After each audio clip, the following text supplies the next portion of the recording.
2রা সেপ্টেম্বরের ধর্মঘট নিয়ে বামেদের সরাসরি হুঁশিয়ারি মুখ্যমন্ত্রীর। বরদাস্ত করা হবে না কল্পনা সাব্বান্ত। টিএমসিপির প্রতিষ্ঠা দিবসের মঞ্চ থেকে সাফ জানিয়ে দিলেন মুখ্যমন্ত্রী। বললেন, দল এর বিরোধিতা করবে, সরকারও কড়া হাতে বন্ধের মোকাবিলা করবে, তাও স্পষ্ট করে দেন মমতা বন্দ্যোপাধ্যায়। 2রা সেপ্টেম্বর কেন্দ্রীয় ট্রেড ইউনিয়নগুলির ডাকে শিল্প ধর্মঘট। বামেরা ইতিমধ্যেই সমর্থনে পথে প্রচারে নেমে পড়েছে। 14 দফা দাবি, দেশজুড়ে আন্দোলন।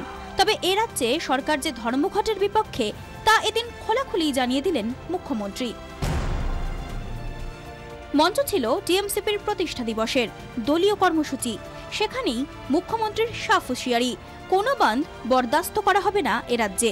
বন্ধ করে কি হবে? সিপিএম টুপি পরে লাল টুপি পরে রাস্তায় নামবে, দুটো বাস ভাঙবে, দুটো দোকান ভাঙবে, বছরের একটা কর্মসূচি পালন করবে, যারা বিনা পয়সায় খবরদারি। আমি স্ট্রেট বলছি, কোন বন্ধ বাংলা আমরা করতে অ্যালাউ করব না।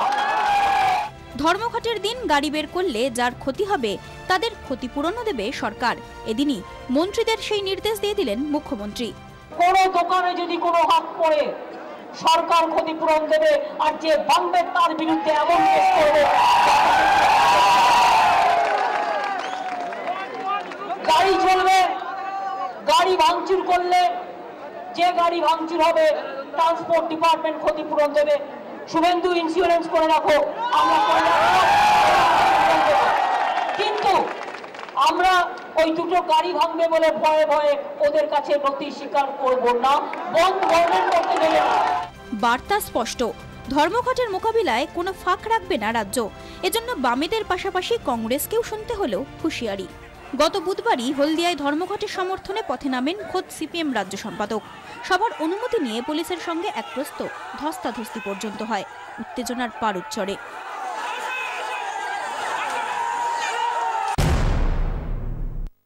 আমি ওকে বলি যে আপনার সৎসাহস থাকলে আপনি যদি সত্যি সত্যি কেন্দ্রের বিরুদ্ধে লড়তে চান, তাহলে আমাদের আক্রমণ করছেন কেন সেটা জবাব দিন। আপনার উচিত হচ্ছে, আমরা লড়াই সামনে সারিতে আছি, ময়দানে আছি, রাস্তায় আছি, সারা দেশব্যাপী লড়াই। বন্ধ কর্মনাশা, বন্ধ দুর্ভোগের বার্তা মুখ্যমন্ত্রীর। তাই 2রা সেপ্টেম্বরের ধর্মঘট রুখতে দল যেমন সক্রিয় থাকবে, প্রশাসনও যে কঠোর ভূমিকা নিতে চলেছে তা আগে থেকেই স্পষ্ট করে দিলেন মুখ্যমন্ত্রী। ক্যামেরায় সমীর বিশ্বাস, দেবজ্যোতি দাসের সঙ্গে শ্রেয়সী গাঙ্গুলি ও কমলিকা সেনগুপ্তের রিপোর্ট, 24 ঘন্টা।